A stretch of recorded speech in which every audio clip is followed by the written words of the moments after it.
Russian authorities recently detained Wall Street Journal reporter Evan Gershkovich. They accused Gershkovich of being a spy and have held him on espionage charges since March 29th. But Secretary of State Antony Blinken said that he believes Gershkovich is being wrongfully detained. Evan's arrest is Russia's latest attempt to intimidate foreign correspondents reporting in the country. Those constant threats, and now the very real risk of arrest, are common tactics. They make it easier for the Russian government to spread propaganda to its citizens, and harder for the rest of the world to understand what's happening inside Russia. The Kremlin's actions make it nearly impossible to hear from the Russian people directly. Welcome to the Just Security Podcast. I'm your host, Parash Shah.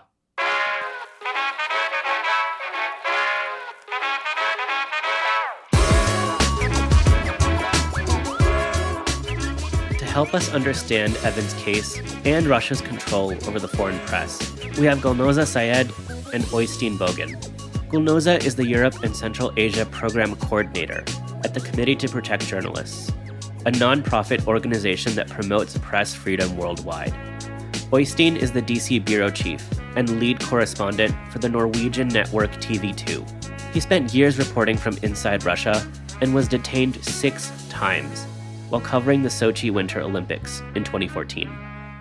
Hey Gulnoza, hey Oystein, thanks so much for joining the show today. Thanks for having us. The Wall Street Journal recently reported that Evan is the first U.S. journalist detained on espionage charges since the end of the Cold War.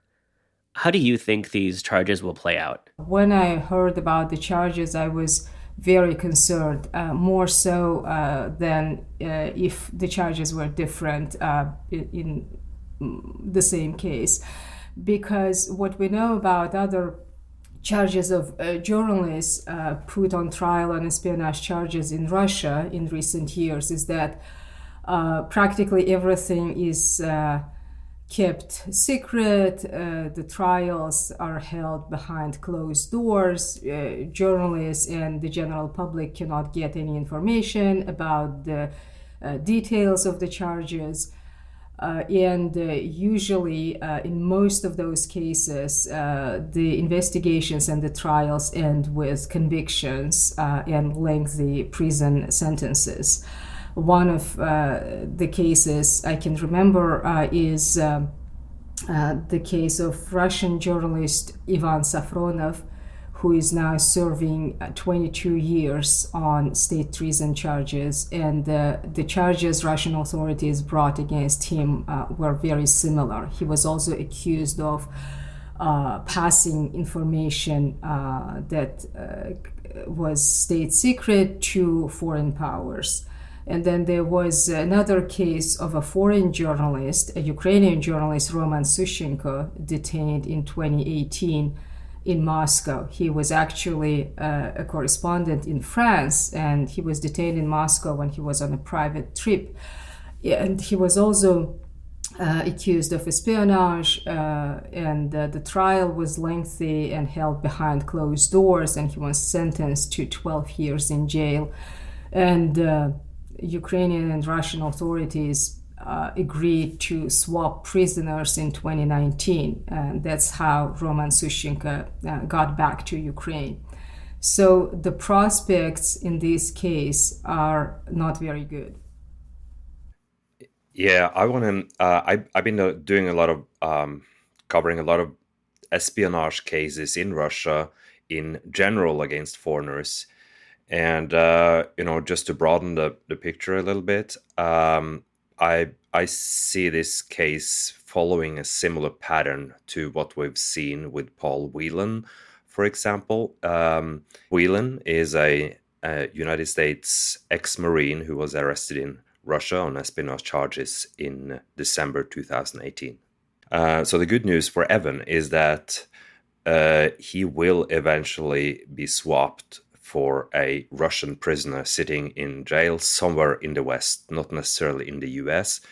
The bad news for Evan is that the Russians always insist on running the investigation on these cases all the way until they have a court date and there will be a lengthy trial. And only after that, Evan could be swapped for someone else. Now, if we take similar cases, for example, Paul Whelan's case, it took 1.5 years from his arrest in December 2018 until his sentencing. So I see no chance that Evan will be released from jail until his sentencing, if we look at the pattern that the Russians have been following. And unfortunately, even after that, there will have to be a lengthy process of negotiations between Russia and the United States to find out how they're going to do the swap and who's going to be involved. What do you think is motivating Putin and Russia right now? Why make this arrest at this moment? Russian authorities, including Putin, they look at these things as a large game of maybe similar to chess and try to calculate their moves, but at the same time they're very opportunistic. So they saw this journalist, a relatively young person who went to places in Russia and outside Russia, interviewing people and reporting on the issues that nobody in the Russian government wants to see. And the way Evan reported was obviously very different from the Kremlin set narrative. And the Russian authorities in the last 12 months have managed to establish quite a strict lead over independent reporting inside Russia. So if you're a Russian living in Russia, you have to use VPNs to get access to independent websites and get information that differs from the Kremlin narrative, especially the narrative on the war in Ukraine. And here was a foreign reporter going to places, talking to people, and telling stories that nobody else, practically, very few people, foreign correspondents remaining in Russia, provided to Russians and to the rest of the world. So the immediate gain they have from this case is obviously to silence Evan. But then, of course, the charges of espionage is something that we can think as a part of a larger game, as Oystein said, about prisoner swap. And one of the first questions I immediately asked myself when I heard about the detention of Evan was, okay, which high-profile Russian is in an American jail right now? And I agree with Oystein when he said it doesn't have to be a Russian who is in an American jail. It could be any jail, and that person even could be detained at some point in the future. So maybe, this was done in advance just to use Evan as a bargaining chip with the West. And that is the part that I have no doubts about. What type of conditions is Evan facing in prison right now? Well, the conditions of Evan at this moment are horrifying, both on a physical level and on a psychological level. He's currently being held in the notorious Lefortovo prison in Moscow, which is a high security prison run by the Russian intelligence service FSB, where you only have people awaiting trial for really serious crimes, for instance, espionage, for murder, for racketeering. And Evan will typically now be sitting in a jail cell which measures about 90 square feet, maybe even smaller. He may be sitting alone. He may be sharing it with someone else. In a physical sense, the conditions in there are really, really harsh. There is no heating inside the prison. There is no air conditioning. So meaning in the summer, it's going to get excruciatingly hot. In the winter, it's going to be cold. There is the lights in the roof for the cells are kept on 24 hours a day. So it's very hard to sleep. And this will be Evan's home for 23 hours every day, 1 hour a day, he will typically be let out to a small cage on the roof of the Lefortovo prison where he can get some fresh air. And being led there, he will be kept out of contact with any other prisoner. So one of the really tough things about sitting in Lefortovo is that you don't see any other person, probably for 14 days at a time. Now, typically, every 2 weeks, Evan will be allowed to have a conversation with his defense lawyer, who will, basically just update him on if there's been any progress on his case. And he will also be allowed every 2 weeks to get a representative from the United States Embassy to visit him, which will typically be a visit where they inform him, what's happening outside, what's happening back home. And this is, I think, one of the main reasons that I think it's very important now to make Evan feel, to the degree that he gets information from the outside, that he has support from other journalists, from people around the world, from the American people. I also wanted to add, if I may, Baras, that as of today, we haven't heard about consular access. The Russian authorities have been hindering access that Evan has a right to have. His lawyers were able to see him only on Tuesday, which was, 5 days after his detention. And when I spoke to the representatives of the Wall Street Journal, the employer of Evan, they said that they were able to see Evan, and they said he was in good spirits, healthy, but then they believe, first of all, they were not let alone, just the lawyers and Evan. So we're not speaking about the rights that inmates in the West may enjoy, in democratic countries may enjoy. Also, I wanted to point out that although the Russian laws, including the Constitution, guarantee the presumption of innocence to everyone until they are convicted by the court, and the court finds them guilty, that if you look at all the statements that high-level government officials in Russia have given on Evan's case, and also the coverage of this case in the Russian media, especially the state-funded media, it's awful. There is no such thing as presumption of innocence, you would think, when you listen to those reports or you watch those talk shows.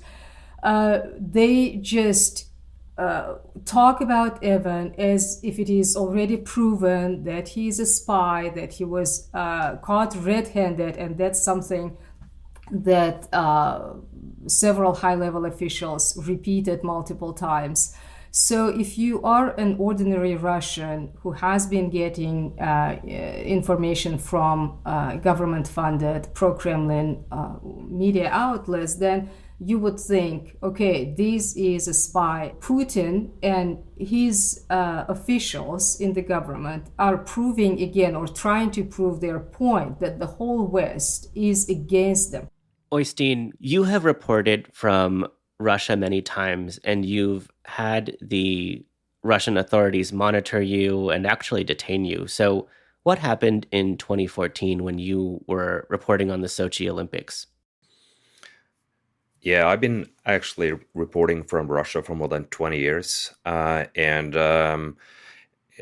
this episode happened in 2013, right before the 2014 Olympics in Sochi. What basically happened was that my cameraman and I were detained, not once, but 6 times by the Russian intelligence service FSB in a matter of 48 hours. We spent around 12 hours in detention. All our electronic devices were taken away and hacked during that time. We were interrogated really harshly. They wanted to know who our sources were, where we'd been, if we're gonna report in a negative way on the forthcoming Olympics in Sochi.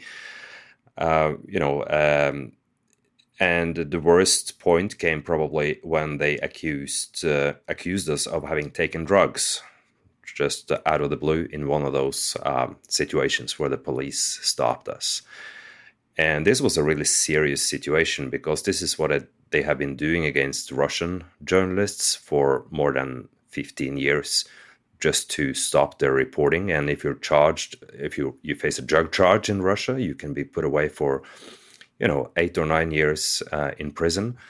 Just they can plant things on your body or in your car or so forth. So this situation resolved itself only after the involvement of the Norwegian government, which put a lot of pressure on the Russians to let us go, basically. And eventually they did claim that the whole thing had been a misunderstanding. But we had pretty good documentation of what happened because we had hidden cameras on our bodies and in our car and so forth. And we made a quite powerful TV news story about what happened to us, which led to a huge embarrassment for President Vladimir Putin, to such a degree that he actually later made an official apology. And after that initial several days of detention, you continued to report in Russia for many years. So what other tactics have you seen by the Russian government to try to control your reporting? There were years with continued harassment from the Russian authorities, overt surveillance. So you have people in cars following your every step wherever you work in Russia. People breaking into your hotel room, leaving traces that they're being there, turning up the hot water, opening the windows of the places you stay when you're out. All kinds of harassment that really can get to you as a reporter, because it's so obvious that they want you to stop doing your job and report on what's happening in Russia. Did you ever consider leaving Russia or stopping your reporting? Well, eventually I was denied getting a journalist visa, so I'm not able to travel to Russia anymore now, but I thought it a matter of principle to continue traveling to Russia and reporting from there, even though it was at times scary, because I wouldn't let myself be intimidated. I wanted to say, Paras, that what Oystein described is very typical for the Russian authorities. They have all sorts of tools in their arsenal when they want to intimidate, harass journalists and force them into silence. We have known of so many cases of journalists who have been imprisoned. Some are serving lengthy prison terms. When we at the Committee to Protect Journalists conducted our most recent prison census in December last year, there were 19 journalists in Russian jails, and they were in jail in direct retaliation for their work. And among them were Ukrainian journalists from occupied Crimea.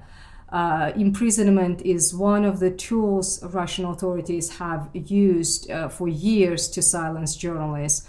One other tool is obviously murders of journalists. And since 1992, when we started keeping records at CPJ, more than 80 journalists have been killed in Russia, and 58 of them were confirmed cases of murders of journalists. And most of them, more than 30, are cases of complete impunity when no justice has been achieved. And many of those cases took place in early days of Putin's rule. Then we saw them resorting to other ways of trying to silence journalists, like imprisonment. And just as Oystein said, the bogus charges they can come up with can vary from planting drugs to espionage charges, and the case of Evan Gershkovich is the most recent and the most prominent one, with the harshest charges that we've seen in a long time. Oystein, you've given us such a vivid firsthand account of the tactics that Russia uses, and Gulnoza CPJ's research shows how common those tactics are. There's a real crackdown on reporting in Russia, and that's a crackdown both on individuals and news organizations, but also on ideas. Russian propaganda says that the war in Ukraine is a success, and the government prevents reporters from contradicting that. And we've also seen recent laws that restrict reporting on the LGBT community, for example. So, is reporting in Russia effectively criminalized? Yes. Yes, I think by this time it's safe to say that there are no independent media left. There are individual journalists who are still reporting, very brave people. Some of them are at constant risk. I mean, all of them are at constant risk of detention for their reporting, because soon after Russia started its full-scale invasion of Ukraine in February 2022, it started amending its legislation, and as you know, they banned the use of the word war in regards to the conflict in Ukraine, and opened a lot of cases on, charges of disseminating fakes about what they call the special operation in Ukraine, special military operation in Ukraine. And that forced hundreds of Russian journalists flee Russia. I traveled to some countries like Georgia and Latvia, where there are large groups of independent Russian journalists living in exile. And they told me their stories, how some of them had to flee Russia very quickly, just with one backpack. And they were constantly concerned about their parents or grandparents and even pets who remain in Russia, because Russian authorities also are known for intimidating and harassing relatives of those who are brave enough to speak against the authorities. Yes, I would, if I may, I would add that absolutely agree with Gulnoza. And I think if I know of no independent Russian journalists who can operate effectively inside Russia anymore. All of my Russian colleagues, friends have, escaped to other countries from where they try to continue their work. And as for foreign journalists, I think that Russia has now crossed a threshold that I never believed I hoped that they wouldn't cross, by arresting a Western journalist coming with espionage charges. I think Russia has made itself into the North Korea of Europe, basically, and that any foreign reporter who continues to work there does so at great personal risk. Yes, I agree. I think certain Rubicon, so to speak, was crossed last week with the detention of Evan Gershkovich. I thought their methods would be different. I thought they would do what they did with Oystein, for example, not extending accreditations or denying visas, or making it very difficult, for spouses or children to remain in the country. But the espionage charges came as a surprise to me, and after that, I'm sure every foreign correspondent who is still in Russia understands very well that they're at a very great risk. What do we lose when we don't have foreign correspondents in country reporting on Russia? I think, first of all, we take away from the Russian people their last chance to have their voices heard.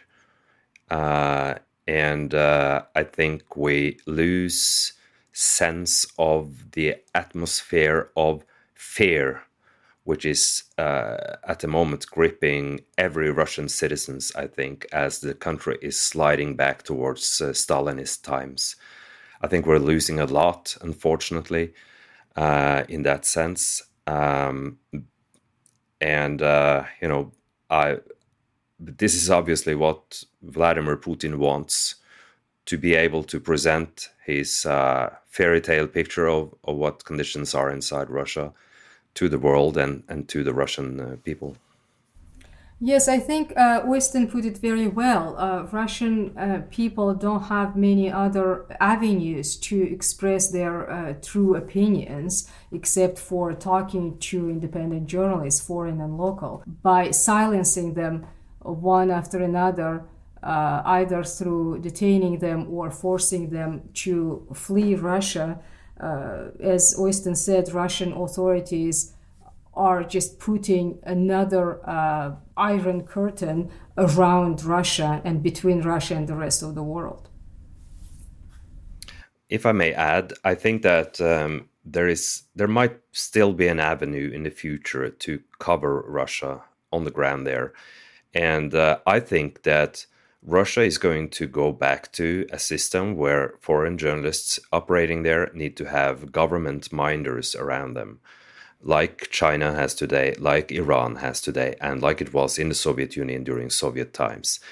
They were not ideal conditions in any way, but the minder was also there to sort of act as an arbiter so that the secret police could not arrest you just like that, and they would ensure that you did not go places where the government found it unpleasant that you went. So I think we're going to see a return to that, which is not to say that there will be free reporting in any way, but maybe with a system like that, we might still get glimpses from what's happening on the ground in Russia.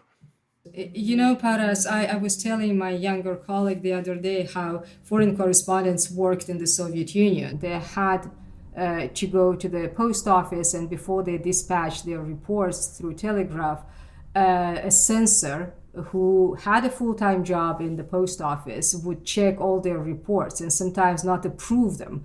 And fortunately, the technologies are different these days, and it's still possible to communicate with people inside Russia through different platforms, messaging apps, and such.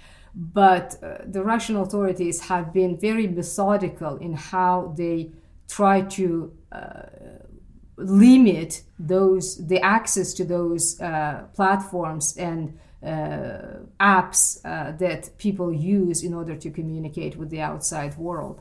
The Russian authorities are likely to continue trying to isolate the internet, so it would be very difficult for Russians to have access to the rest of the internet, and also for other people who are not in Russia to have access to any information inside Russia. If foreign correspondents are going to be censored and they're going to have minders around them, then where do we go from here?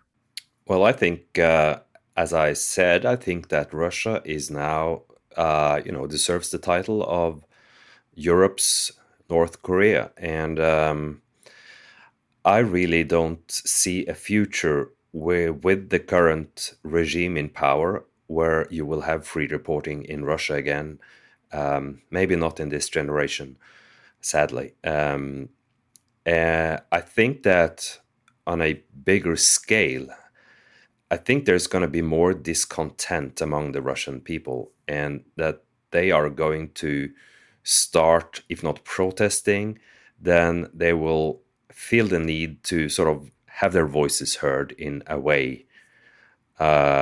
So this is my hope, that the Russian people themselves will maybe more actively try to establish contacts with, for example, journalists who want to cover Russia and who are sitting abroad, and that they may, it's going to be risky, but I truly hope that this would be one of the ways that we're going to get information out of Russia. I don't see hope for the situation in Russia to improve as long as Putin is in power. I'm a bit skeptical about potential protests in Russia, to tell you the truth, Oystein, so I'm not sure about that. I think what we may see, and what is probably more likely, in my opinion, is the discontent within the authorities themselves, that they start turning against each other. And in this situation, I think it's very important for the Western countries, those that set certain sanctions against individuals in the government to see and potentially maybe strengthen this discord inside the government. Because the more they turn against each other, the better it is, and the more it is, the more it weakens the government, the Putin's regime. Is there anything that we haven't touched on yet that you'd like to add?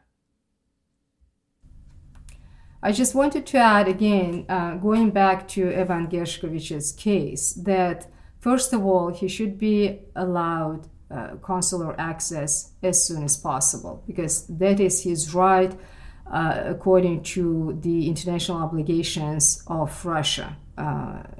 Second of all, I wanted to urge the US authorities to continue putting pressure on Russia and to take all the measures that they're at their disposal to make sure that Evan is free and safe back to the United States. I also think it's important for other democratic governments and international organizations to put pressure on Russia to ensure that journalists who remain in Russia are safe and can report freely. Yes, I would also add something about Evan Gershkovich's case, and I think it's it's so painful to know that there is a journalist colleague now sitting in jail under horrible conditions in Russia. And I think that Western governments need to do everything they can to keep the pressure up on the Russian regime. I think, unfortunately, that is not going to help.